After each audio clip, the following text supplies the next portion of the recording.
Hello everyone, it's me Jose again. I want to show you how you replace your water filter from the fridge.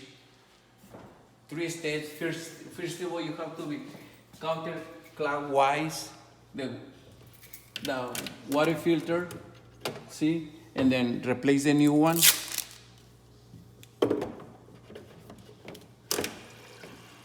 After that, you come here and push the line from the new water filter.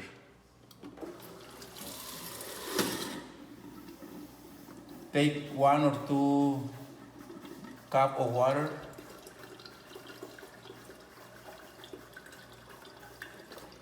And after that, you reset the filter.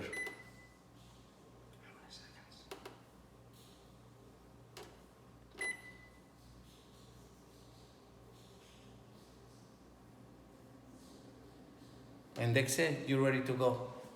Thank you.